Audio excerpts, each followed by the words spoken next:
Vamos lá, já estamos Boa noite, aqui. pastor. Tudo bem? Melhorou, pastor? Rapaz, tô 90%, graças a Deus. Fiquei mal, mas... Vale da sombra da morte aí. Ai, Amém. fiquei mal, rapaz, mas tô melhor, graças a Deus. Amém. Glória a Deus, pastor. Glória a Deus.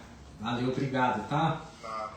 Bom, vamos lá iniciar hoje. Primeiro agradeço a compreensão de vocês. Deixei para avisar no dia porque eu achei que ia melhorar. Como eu tomei medicação, pensei, né? Vai fazer efeito. Vou dar aula sentado mesmo, enfim. Mas sem condições, não conseguia nem parar de pé, fiquei mal. Agradeço a compreensão de vocês. Então hoje nós vamos iniciar matéria nova. Tá aqui, ó, deixa eu mostrar primeiro para vocês. Evidência Cristã, um livro escrito aí pela missionária Ruth Doris Lemos. Vou mostrar aqui no Facebook também. Tá aqui, Evidências Cristã. É que aí para vocês aparece o contrário, né? Mas para vocês visualizarem ali, os livros estão disponíveis. Aproveitando, Valdeci, eu vou ver se eu consigo entregar esse livro para você amanhã, tá? Só que não é certeza ainda. Ok, pastor. Tá? Eu Tá te num aviso. lugar novo, caso o senhor precise entregar, tem um lugar novo lá no Vila Lima, na casa do senhor lá naquele espelho lado ali. É. Eu vou passar pro senhor certinho, dependendo do horário. Tá, eu faz vou isso. passar pro senhor lá. Faz isso. A gente Vamos lá, vê então, pastor. onde Obrigado. fica melhor. Mas eu te aviso, tá bom? Que eu vou dar aula em Caçapava, ali das 11 ao meio-dia. Eu vou ver se eu consigo resolver também uma questão em São José, eu te aviso. Bom, Tranquilo, pastor. Combinado. dito isso, matéria nova, os livros estão disponíveis. Vamos lá, vamos para a nossa aula. Bom, gente, Evidência Cristã é uma matéria sensacional. E esse livro, escrito pela missionária Ruth Doris Lemos, casada com o pastor e fundador do IBAD, pastor João Colenda Lemos, ambos fundadores do IBAD, com uma sensibilidade sensacional para escrever sobre evidências cristãs. A missionária Ruth Doris Lemos, ela desenvolve esse trabalho muito bom mesmo, como eu disse, com essa sensibilidade enorme para desenvolver esse assunto sobre evidência cristã. Deixa eu ver quem está chegando por aqui. Pronto, Arnone Leite está aí. Vamos lá. Então, um panorama, como a gente sempre faz, um panorama mais geral do conteúdo, da matéria que nós iremos aprender em cada unidade. Tá? Na unidade 1, nós vamos ver a necessidade da evidência cristã. Por que estudar a evidência cristã? Nós vamos ver aí a necessidade da evidência cristã. Dentro dessa ideia da necessidade de se estudar a evidência cristã, nós veremos a importância da evidência cristã nos primeiros séculos da igreja, veremos os conceitos teológicos, reflexões sobre verdade e fé. Hoje, que nós estamos comemorando o dia da Reforma Protestante no Brasil, falar sobre fé tudo a ver aí sobre a Reforma Protestante. O desafio do liberalismo teológico, um assunto também muito importante. Evidência cristã no tempo pós-moderno. Eu sempre digo a vocês, nós estamos vivendo em um período que já não é nem mais o período da modernidade. Nós estamos vivendo em um período chamado de período pós-moderno. O período de modernidade já passou há muito tempo. Na unidade 2, nós vamos entrar em um assunto mais propriamente dito aqui sobre evidência cristã, que é relacionado à Bíblia, a palavra de Deus. E o tema dessa unidade é Bíblia, o livro guia do cristianismo. Daí nós veremos dentro dessa unidade as razões para a defesa das Sagradas Escrituras, a autoridade bíblica, provas externas, depois nós veremos provas internas. Meyer Pearman, depois eu até indico para vocês esse livro dele, é um livro muito bom para ter, viu, irmão Marco? Um livro assim que eu recomendo que todo estudante de teologia tenha esse livro. Evidências internas e externas. Meyer Pearman vai trabalhar a veracidade da Bíblia, tanto externamente falando como internamente falando. O que são as provas internas? É aquilo que a própria Bíblia diz. E aí nós vamos para uma máxima teológica. A Bíblia não precisa ser defendida, ela defende a si própria. Por quê? Porque nela contém evidências. Então, evidências externas é tudo aquilo que a própria Bíblia fala. E as evidências externas? As evidências internas, aliás, é aquilo que a própria Bíblia fala. E as externas? É aquilo que a ciência, a arqueologia, a história prova. Por A mais B que a Bíblia é a palavra de Deus. E aí nós vamos ver as profecias como resposta do cristianismo aos críticos da Bíblia. Unidade número 3, os fundamentos da teologia e da fé cristã. Aí também vai trabalhar bastante coisa. Vai trabalhar, por exemplo, a existência de Deus, o cristianismo bíblico, a realidade do pecado e da salvação, a divindade de Jesus e vida eterna. Perceba que aqui, como eu sempre falo para vocês, são os fundamentos da fé cristã, os fundamentos do cristianismo. Vai trabalhar as principais doutrinas do cristianismo. E na unidade 4, evidências históricas da fé cristã. A interpretação de Deus na história, um assunto muito interessante também. As profecias cumpridas na história. A gente tem um termo em teologia que nós usamos sempre para falar sobre essa atuação de Deus dentro da história, que Deus ele é um Deus intra-histórico, ou seja, Deus ele agiu dentro da história. Ele não ficou alienado à parte dos acontecimentos históricos, ele estava ali, sempre presente, agindo, atuando, movendo, estando presente dentro da sua criação. É o que Calvino chama de a atuação de Deus ao longo do tempo. Deus não apenas criou, ele criou, sustentou e esteve ativo dentro da sua criação. Isso também é sensacional. A história de Cristo e a singularidade da fé cristã. Veja quanta coisa nós iremos falar. Eu confidencio para vocês que é uma das matérias que eu mais gosto. É uma das matérias que eu mais sou apaixonado. Porque não apenas te dá base. Aqui é base. Que é base, é o feijão com arroz bem feito para você ter base, tá? Não apenas para defender a sua fé frente às heresias, mas também para conhecer mais sobre Deus, sobre sua palavra, ver as descobertas arqueológicas, históricas e de outras ciências que irão nos preparar para isso que eu acabei de falar, para os embates, possíveis embates sobre as heresias que aparecem, sobre as distorções que querem enfraquecer o cristianismo, as verdades divinas sobre a nossa fé e por aí vai. Esse livro também nos levará a descobertas fascinantes que irão colaborar para o fortalecimento das nossas crenças e da nossa fé. Então nós poderemos ver coisas aqui que você já sabia, mas não sabia que era algo tão fundamental ou que era da maneira que nós iremos aprender. E que isso vai te dar base. E que isso vai fortalecer e enriquecer o seu conhecimento. Então, o presente livro ele tem por objetivo o estudo mais racional. Isso não significa também que não tenha espiritualidade aqui nesse livro. Tem. Aí tem muito.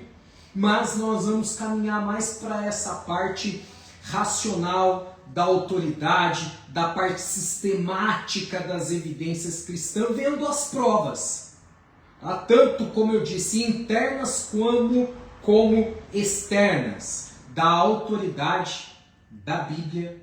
E a missionária Ruth Doris Lemos, ela coloca também da autenticidade da própria religião cristã, do cristianismo.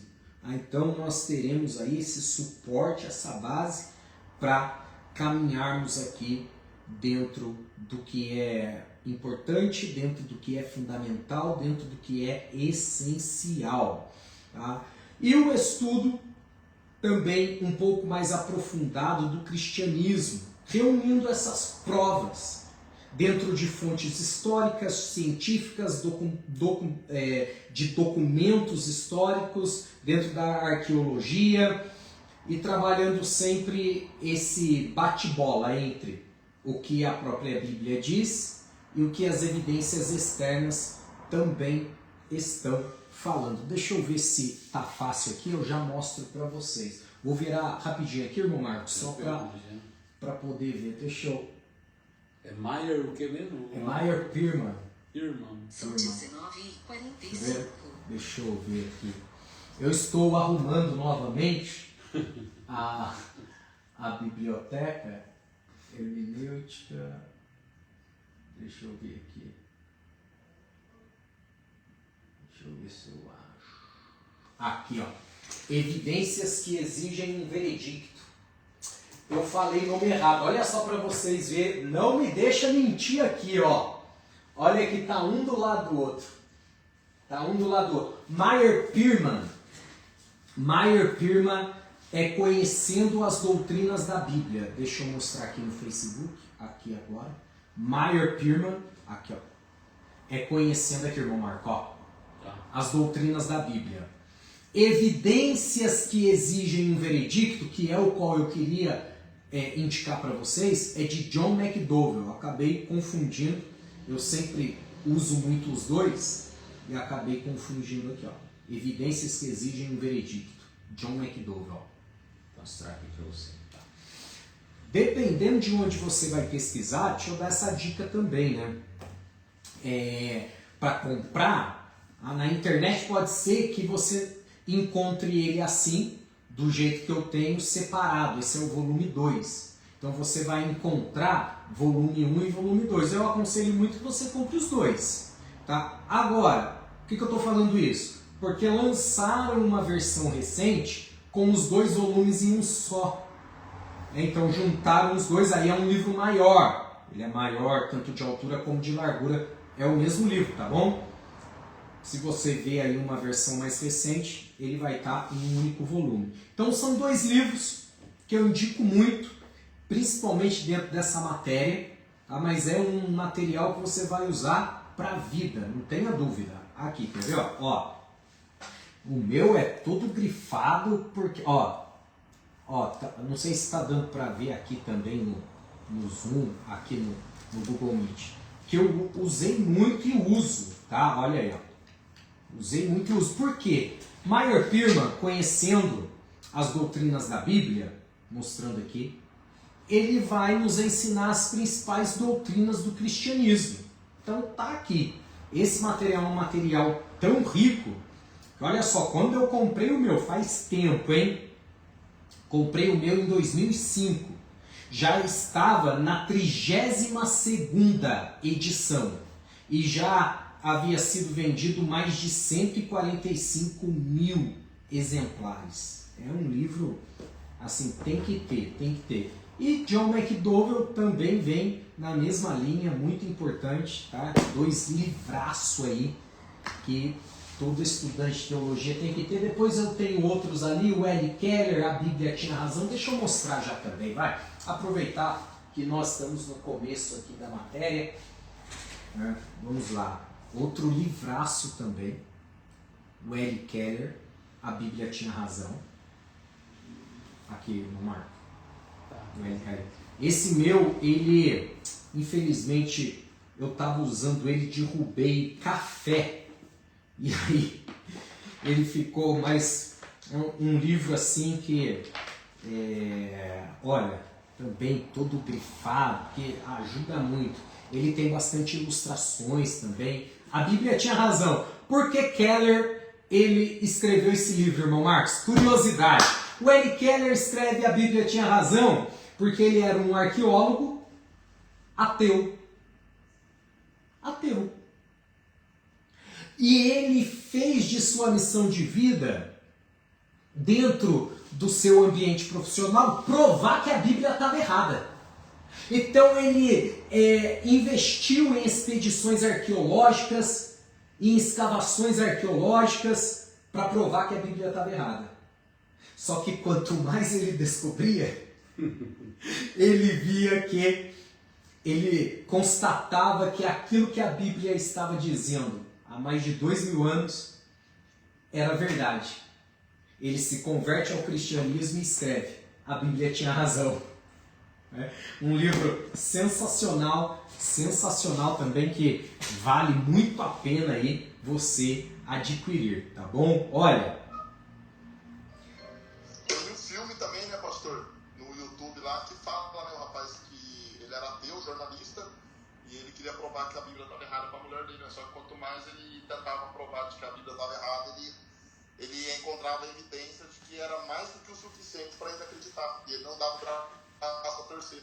Se eu não me engano, acho que o filme é Eu Acredito, se eu não me engano o nome do filme. olha que legal. É do escritor. Olha que legal, depois eu vou procurar. É baseado em fatos reais. Que legal, depois eu vou procurar. Obrigado pela indicação. Eu mando no grupo lá também pra compartilhar. Ah, faz isso, pronto, melhor. Daí a gente já vai no link certinho. Tá? Então, gente, tem... Tá bom, obrigado. Tem várias outras obras que eu poderia indicar, mas acho que por hora esses três aqui, ó, é para ter para a vida toda. Tá? Indico de olhos fechados, como diz, tranquilamente. Tá bom? Então, feitas as indicações, feita a ambientalização, a introdução da nossa matéria e da aula de hoje, vamos avançando aí no conteúdo. Eu vou começar aqui no capítulo 1, a importância da evidência cristã nos primeiros séculos. Tá? A importância da evidência cristã nos primeiros séculos. E para isso, naturalmente, você já deve ter imaginado, nós vamos falar do período apostólico, tá? No período bíblico, ali da igreja primitiva, logo após a ascensão de Cristo, né?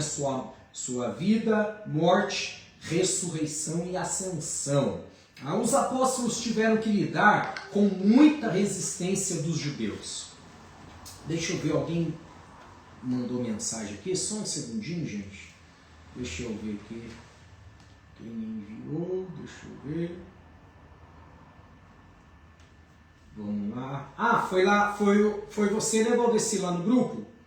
O link? Sim, foi. Então tá bom. Maravilha. Sei que alguém estava com dificuldade aqui de acessar.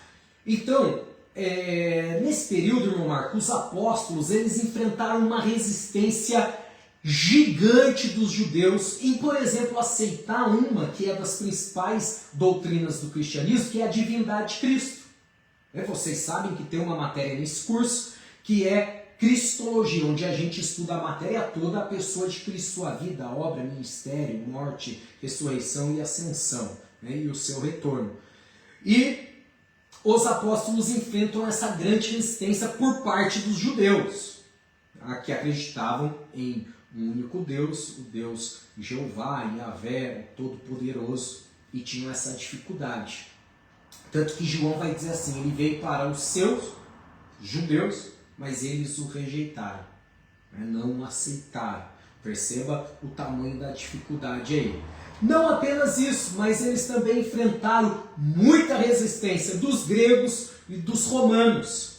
Também, tá? Por negarem a singularidade de uma religião apenas. Porque os gregos e os judeus queriam e tinham, na verdade, muitas religiões. Não apenas muitas religiões, vocês sabem, mas também muitos deuses.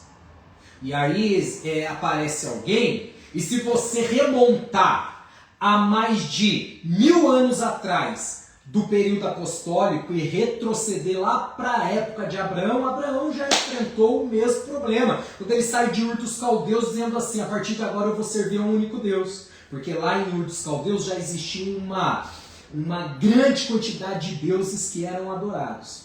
É o mesmo problema, a mesma dificuldade aqui do período apostólico. Tá?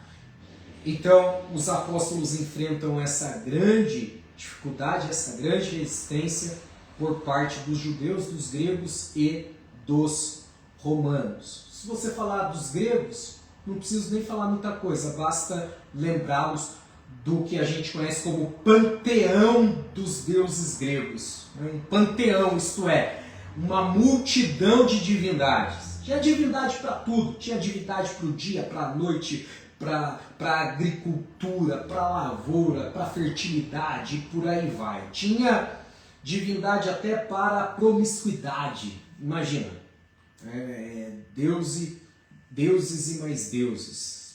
No mundo romano não muda, porque eles herdam essa cultura grega, também é algo assim muito prolífero no que diz respeito às divindades. Então o cristianismo e a cultura judaica é o primeiro embate. Tá? Por quê? Porque o judaísmo ele está dentro do monoteísmo. E como explicar para um judeu monoteísta que acredita em um único Deus, que ele tem o Deus Todo-Poderoso, que a gente chama de Deus Pai, e tem o Deus Filho, que também é todo-poderoso, que também é onisciente, que também é onipresente, mas que se despiu de toda a sua divindade, se fez carne e habitou entre nós como um mero normal, como todos nós somos. Então essa era a grande dificuldade dos judeus. Aí entra o que a gente conhece como a Trindade, né? A doutrina da Trindade, Deus Pai, Deus Filho e Deus Espírito Santo. Ambos são plenamente Deus em todos os seus aspectos e atributos, de tal modo que Deus Pai é todo-poderoso, Deus Filho é todo-poderoso e Deus Espírito Santo é todo-poderoso. Tá?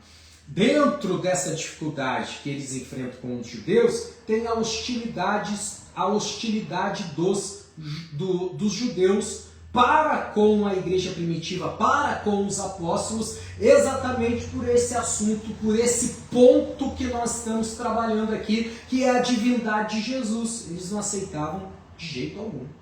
Tanto que, para perseguirem o Cristo, eles, por inúmeras vezes, induzem Jesus a se declarar Deus, a declarar a sua divindade.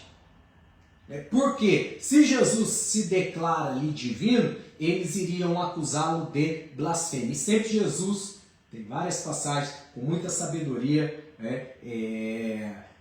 trabalha esse embate diretamente com os sacerdotes religiosos ou com Herodes. Ele trabalha aquela devolutiva.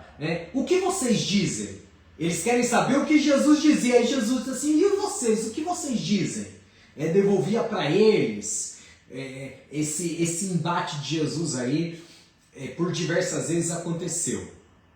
Tá? E também tem a questão do cristianismo crescer e se tornar um risco para o judaísmo. Então, gente, olha só. Imagina. O cristianismo está crescendo, pregando a divindade de Jesus, não apenas isso, mas os judeus olham e dizem, opa, peraí, eles estão crescendo demais, a gente precisa parar eles. Porque eles pregam diferente da gente, acreditam diferente da gente, aí se torna uma grande perseguição. Vamos lá. Outro desafio cultural vinha exatamente dos pagãos, que, diferentemente dos judeus, não faziam objeção à religião cristã, desde que ela reconhecesse as demais religiões como legítima. Tá? Como eu falei para vocês, era já uma questão, se você pega o período dos romanos, já era uma questão impregnada na cultura, porque eles herdam toda a cultura grega, que era pujante, muito forte. Tá? Muito forte. Então, esse período que sucedeu a era apostólica, os apóstolos tinham morrido. Agora a gente vai para o período chamado de patrística, que nós já vimos em matérias passadas, que é o período chamado de Era dos Pais da Igreja, Era Patrística. Os Pais da Igreja que a gente viu inclusive agora na matéria passada em EBD, Escola Bíblica Dominical. A gente passou por esse período da patrística. Então, voltando aqui, logo que sucedeu esse período apostólico, os apóstolos tinham morrido, porém, aqui é um assunto muito importante, porém deixaram discípulos. Os discípulos se tornaram apóstolos, os apóstolos fizeram novos discípulos. Sensacional! E esses discípulos levaram esse legado, propagando o evangelho, anunciando as boas novas, e muitos deles se tornaram os pais da igreja, discípulos dos apóstolos. Tá? Isso é importante. E nós vimos, por exemplo, um pouco na matéria passada, como foi importante a atuação deles. Fala, irmão Marcos. Quando você fala pais da igreja, são discípulos dos discípulos? Isso, discípulos dos apóstolos, que eram discípulos também. A maioria deles. A maioria deles. É lógico que o período dos pais da igreja foi um período longo. Então, nem todos foram. Mas ali os primeiros foram. Alguns foram sim, mas não é 100%. Então, eles tiveram esse papel importante. Por exemplo, João, o apóstolo João, deixou o seu legado e alguns de seus discípulos foram pais da igreja. Tá? Vamos lá. Eles anunciam e têm um papel importante, principalmente na defesa da fé. Você vê os pais da igreja se levantando para defender as principais doutrinas do cristianismo. A divindade de Cristo, como nós já falamos, e muitas outras matérias importantes. Tá? É lógico que a questão da divindade de Cristo começa a aparecer também questões sobre trindade, ficou em maior evidência, mas eles fizeram um trabalho sensacional, muito mais amplo, alcançando outras matérias também, que são pilares hoje, que nós vamos estudar inclusive aqui em Evidência Cristã, e tiveram aí também papel fundamental. Tá? Avançando um pouco agora, passando por esse período da patrística dos pais da igreja, nós chegamos no cristianismo e a filosofia grega. Tá? O evangelho chega a Alexandria, uma cidade que se construía em um dos principais centros acadêmicos da antiguidade. Alguns pais da igreja rejeitaram, por exemplo, completamente a filosofia, ao passo que outros fizeram uso dela para, usando a filosofia, dar também base de maneira lógica a doutrinas do cristianismo. Tá? Então você tem dois cenários aqui: pais da igreja rejeitando totalmente a filosofia e outros usando a filosofia, dizendo assim: olha, o que diz a filosofia também pode servir para dar veracidade às principais doutrinas, tá? A doutrina cristã. E aí vamos lá, se você vai para a Bíblia, você vê Paulo citando filósofos da sua época. Mas Paulo era também um apreciador da filosofia. No livro que eu escrevi sobre Paulo, eu falo isso, que, por exemplo, o texto conhecido de Corinto, que ele diz assim: todas as coisas me são lícitas, mas nem todas me convêm, é filosofia. Filosofia. Todas as coisas me são lícitas, mas eu não me deixarei ser levado por nenhuma delas. É filosofia. Tá? Então Paulo, ele era um apreciador da filosofia e fez isso aqui. Usou a filosofia para dizer: olha, isso pode dar base também para você acreditar nas doutrinas tal do cristianismo. Então vamos lá. O cristianismo e o Império Romano. Tá? Nesse período é de conhecimento de vocês que o Império Romano dominava o mundo. Tá? Eles comandavam o mundo desse período do Novo Testamento. Tá? O Império Romano, ele deu muita liberdade para a questão religiosa. Cada lugar tinha liberdade para adorar o Deus que queria. não tinha tanta perseguição em relação à questão religiosa, salvo essa perseguição inicial de Nero, que tenta atacar fogo em Roma, não dá certo, ele joga a culpa nos judeus e nos cristãos, dizendo, olha, foram eles que tentaram colocar fogo em Roma, e aí desencadeia uma intensa perseguição contra os judeus, contra os cristãos da época. Tá? Mas, por via de regra, existia uma coisa chamada Pax Romana. O que era a Pax Romana? Era uma paz meio que imposta à força, por isso eu coloco entre aspas. Por quê? Porque se aquela região, irmão Marco, pagava os seus tributos a Roma, Roma protegia aquela região e aquela região tinha liberdade. Colocava lá uma legião de soldados, colocava um César da vida, o imperador romano, que administrava aquela região. Se pagasse os impostos, estava tudo certo. Tinha uma certa paz e uma proteção. Tá? Então nós temos esse advento. É um pouco assim, um mix de altos e baixos, tá? Mas por via de regra tinha a Pax Romana e por isso a gente fala dessa liberdade. Tá? Antes do fim do primeiro século, a presença dos cristãos no Império. Você tem essa perseguição contra os cristãos. Tá? Os cristãos abominavam a imoralidade e as práticas do culto, por exemplo, ao imperador. Roma tinha o culto ao imperador.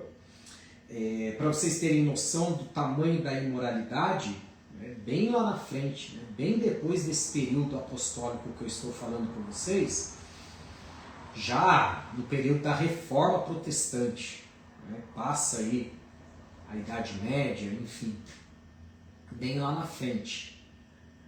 Martinho Lutero, lembrando aqui, hoje, dia 31 de outubro, dia da Reforma Protestante, Lutero ele vai até Roma, quando volta aquela empolgação ali na sua região, e as pessoas ansiosas para ter notícias, todo mundo perguntando, e aí, Lutero, como foi visitar Roma? Lutero resumiu dizendo assim, Roma é como um esgoto ao céu aberto. Falando da imoralidade, da promiscuidade, da libertinagem, da corrupção e por aí vai, que dominava Roma. Tá? Então, os cristãos abominavam isso. Imagina Paulo, em uma das suas principais obras, escrevendo Romanos, no capítulo 12, ele vai dizer assim, rogo-vos, pois, irmãos, pelas compaixões de Deus, que apresenteis os vossos corpos em sacrifício vivo, santo e agradável a Deus, que é o vosso culto racional. Não vos conformando com este mundo, mas transformando-vos pela renovação do vosso entendimento. Paulo está falando para a igreja que estava lá em Roma. E aí Paulo tem que falar para essa igreja assim, não se conforma com esse mundo não. Que mundo é esse? A realidade do sistema romano, promíscuo, onde a libertinagem reinava, e por aí vai. Tá? Então os cristãos, em nome da fé, muitos deles se entregaram ao martírio. Muitos deles se entregaram ao martírio. Por quê? Você nega o seu Deus? Não nego. Era crucificado. Nesse período da perseguição, principalmente ali onde eu falei para vocês, um pouquinho depois do ano 70 da era cristã, tem históricos de que faltou madeira em Roma para se fazer cruzes, onde eram usadas para crucificar os cristãos. De tal modo que eles pararam de utilizar o método romano de crucificação, que usavam duas hastes, uma na vertical e uma na horizontal. e adotaram o método assírio, que era com uma única haste. Então, uma única haste, eles empalavam, vestiam a pessoa naquele pedaço de madeira, né, e usava para iluminar o caminho que chegava até Roma. Fazia desses mártires cristãos tochas vivas que iluminavam o caminho para levar até Roma. Tá? Por isso eu falei dessa grande oscilação aí da questão da liberdade.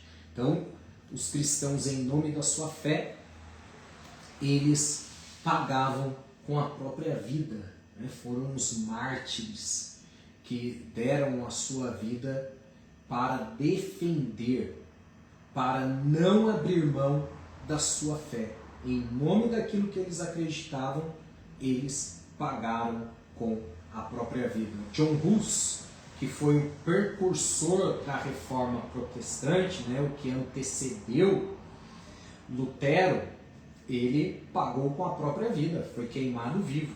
E, sendo queimado vivo, ele declarou uma das suas frases mais conhecidas, e depois eu vou citar uma outra.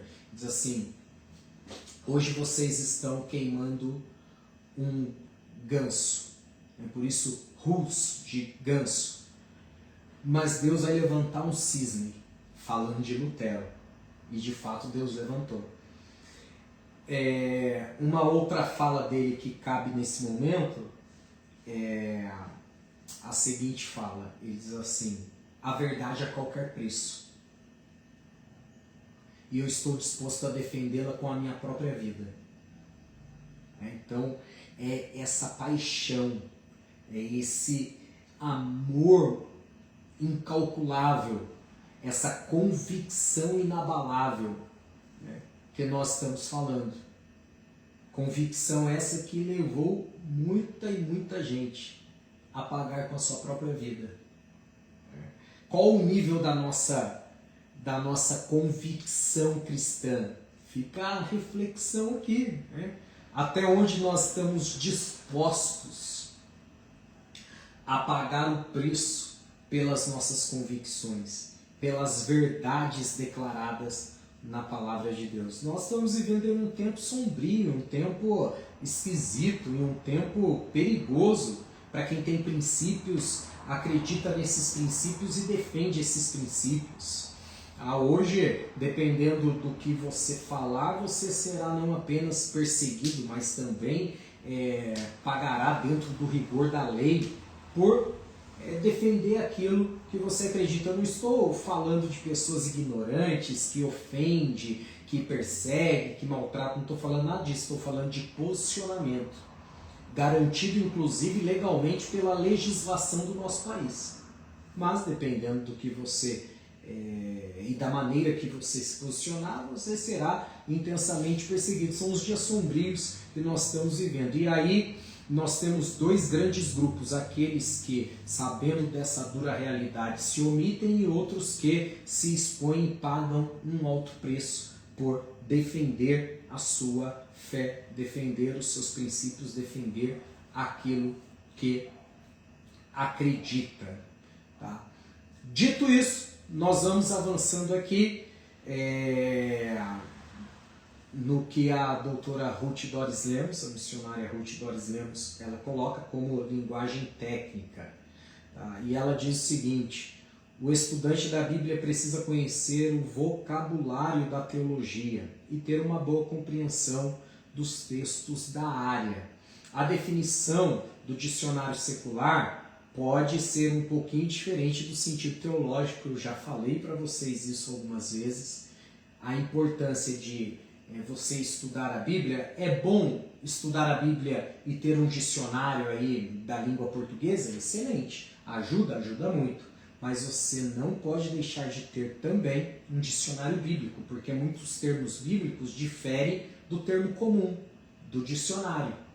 Tá? É muito importante. Muito importante. Exemplo, o termo apologia, no dicionário Aurélio, por exemplo, ele vai definir a apologia no seguinte aspecto, da seguinte maneira: pedindo desculpas numa atitude contrita para algum erro cometido. Totalmente diferente do sentido teológico. Dicionário Aurélio Buarque de Holanda. A primeira instância define da seguinte maneira: pedindo desculpas numa atitude contrita para algum erro cometido. Ora, totalmente diferente do sentido teológico. Qual é o significado teológico de apologia? Defesa bem racionada de um texto ou de uma tese. Defesa de fé. Olha. Quem é o apologeta cristão? É aquele que defende a sua fé. John McDowell, que eu indiquei para vocês. Apologeta, defende a sua fé.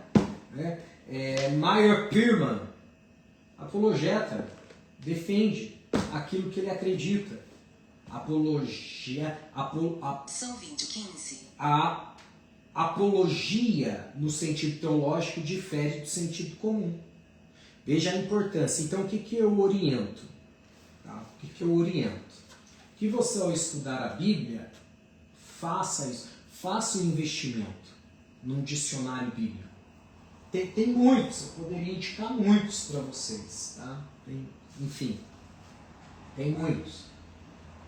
Eu tenho, enfim, muitos e muitos. Eu indicaria aqui talvez o mais conhecido.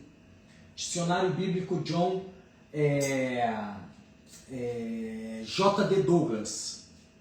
J.D. Douglas. Eu ia falar do John McDowell. J.D. Douglas. Tá ali um verdinho, depois eu pego e mostro para vocês. Mas tem vários outros. É que o J.D. Douglas ele é um pouco mais extenso, é um dicionário ali, não sei se dá para vocês verem, verdinho ali na ponta, ali eu não alcanço o meu dedo ali, mas está ali na ponta. Ele é um pouco mais amplo, tá? Então você tem um pouco mais de recursos, mas é só pesquisar aí dicionário bíblico, vai te ajudar, tá bom? Esse J.D. Douglas eu não me lembro valores, mas você deve pagar em torno de 150, 180 reais. Num bom dicionário bíblico vale muito a pena, tá bom? Poderíamos dar aqui vários outros exemplos. Tá? Por exemplo, eu sempre falo da luta de Lutero quando foi traduzir a Bíblia.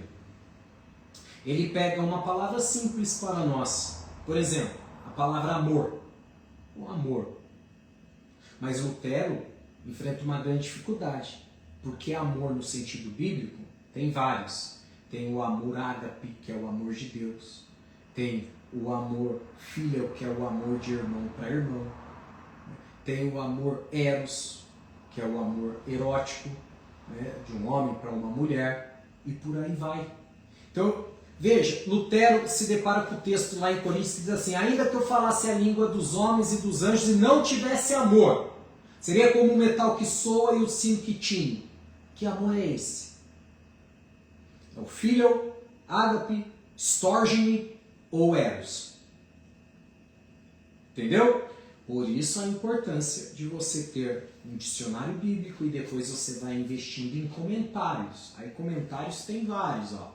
Aqui ó, o azulzinho é um comentário, o vermelhinho comentário, ali na ponta é comentário, aqui na outra ponta, ó, nessa primeira aqui é comentário de Romanos, aqui embaixo é comentário, aqui do lado aqui ó, comentário, por aí vai. Aqui ó, é comentário. Tá vendo? Lá, ó, outro comentário lá na ponta, hein? É comentário. Aí você vai investindo em materiais, tá bom? Fica aqui a dica também para você saber o caminho que você vai. Tá?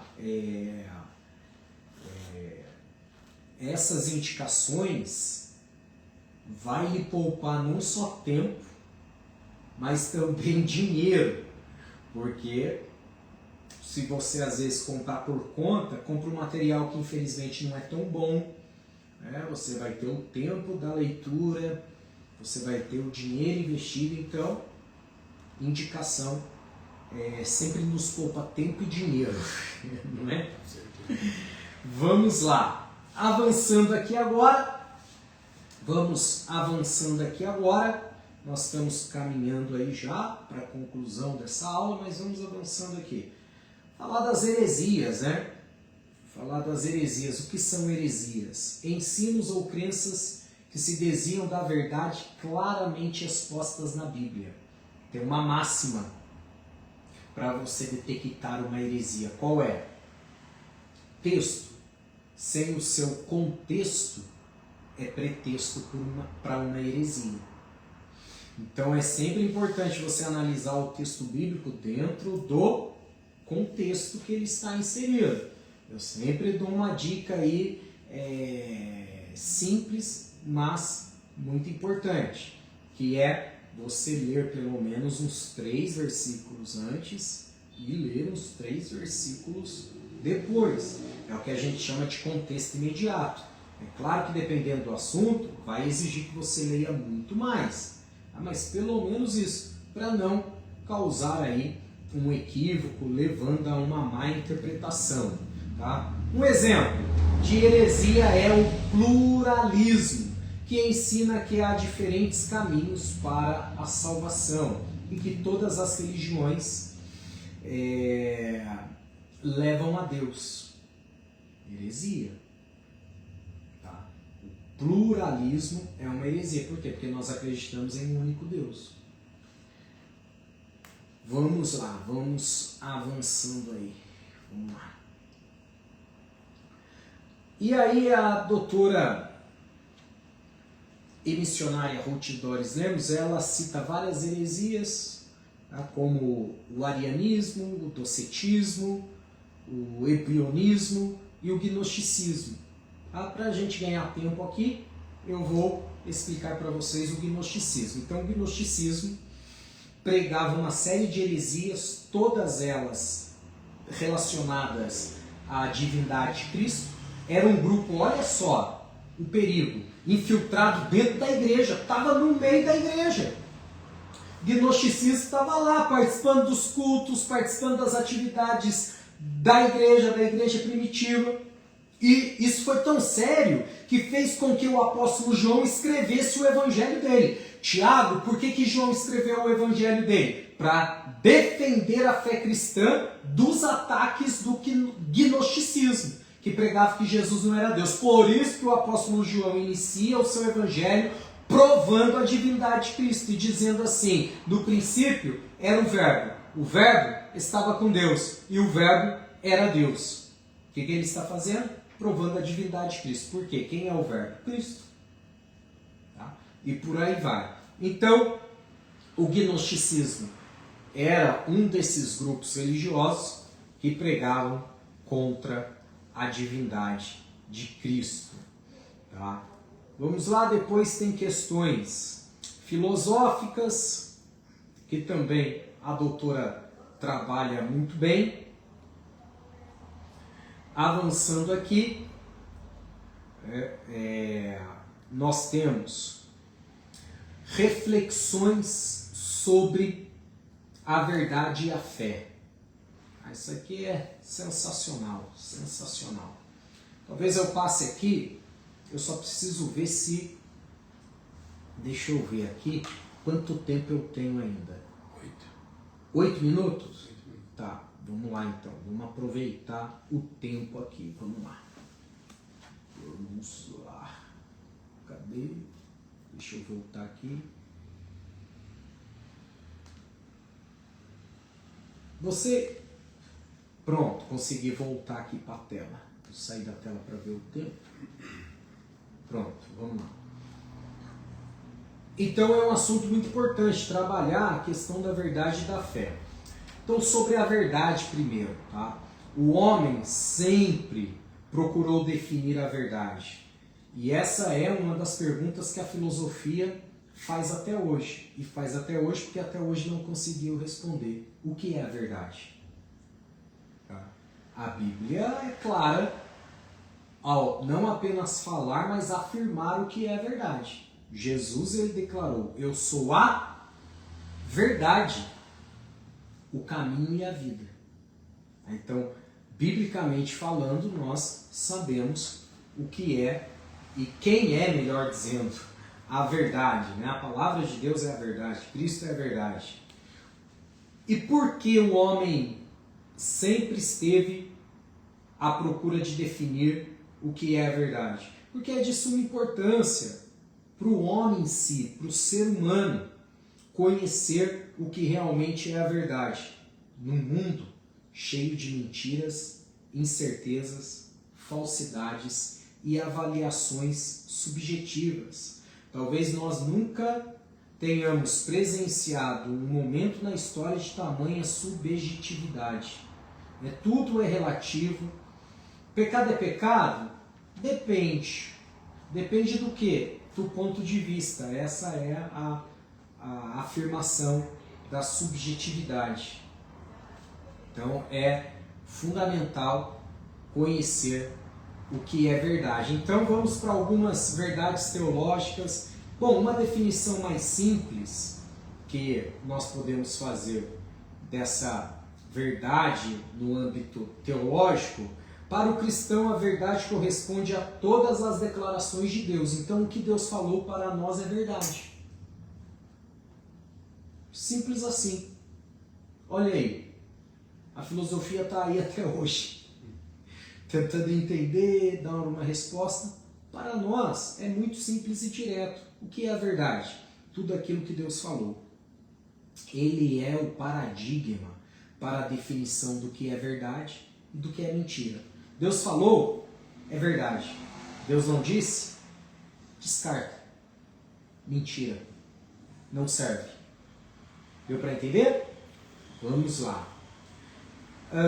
Teorias usadas para julgar a verdade, né? A tese do instinto humano. O instinto humano é definido como um estímulo interior e involuntário, é uma aptidão natural que age sempre dentro do que chamam de premonição. Paulo vai chamar diferente. Paulo chama de lei moral, lei da consciência, é aquilo que Deus colocou dentro de todo ser humano, que faz com que ele tenha a necessidade do divino, tenha a necessidade de se inclinar para aquilo que é maior do que ele, para o sagrado. É o que eu sempre falo para vocês aqui, falei em missiologia, falei em missões, em evangelismo. Você pode ir em um lugar inóspito onde a pessoa que ali está morando nunca ouviu o evangelho, nunca ouviu ninguém pregar para ela, mas ali ela vai adorar alguma divindade. Por quê? Porque isso está dentro de todo ser humano. Buscar aquilo que é maior do que ele. Paulo chama de lei moral. E isso também dá essa noção do que é certo e do que é errado. De tal modo, você já deve ter ouvido também essa expressão, até as crianças sabem o que é certo e o que é errado. É claro que com toda reserva, enfim, eu não estou dizendo que a criança está plenamente preparada para discernir, para saber o que fazer com aquilo, mas no fundo a criança sabe. Ela pode não ter noção, ela pode não saber o que fazer com aquela informação, com aquele instinto, mas no fundo ela já tem uma predisposição para tudo isso que nós estamos falando. Tá? É aquele estímulo interior. Isso é uma teoria usada para julgar o que é verdade, é a tese do instinto humano. E a tese dos costumes, né? Os costumes são hábitos ou práticas de uma sociedade, família ou indivíduo que se concretizam, né? Se convertem em crenças e valores. Por sua longa continuidade, torna-se um costume fixo, né? Sendo praticado com uma certa constância, vai se perpetuar, vai se tornar um costume fixo. Tá? Eu sei que eu estou aqui falando em totalidade pessoas que são cristãs, né? Mas, abrindo um pouco mais aqui para tentar explicar essa questão, também é uma questão muito difícil de se lidar sociologicamente falando. Por quê? Porque se você, por exemplo, vou dar um exemplo pessoal, tá? Um exemplo particular. Graças a Deus eu tive a oportunidade, né, o privilégio de ter um encontro com Jesus. Jesus alcançou a minha vida, transformou a minha vida, da minha família. Nunca antes nós tínhamos um caso de um evangélico na família, minha mãe não era, minha avó não era, enfim. E aí eu me deparei com essa realidade, porque aquele primeiro amor, fui falar de Jesus para minha avó, a vida toda a minha avó no catolicismo. Já com tudo isso fixo na vida dela. Tá? A teoria dos costumes. Dentro do que ela aprendeu a vida toda, aquilo era verdade. Eu ia falar de Jesus para ela, não, meu neto, eu amo Jesus, eu gosto de Jesus, mas também todo o restante da bagagem da Igreja Romana, do catolicismo.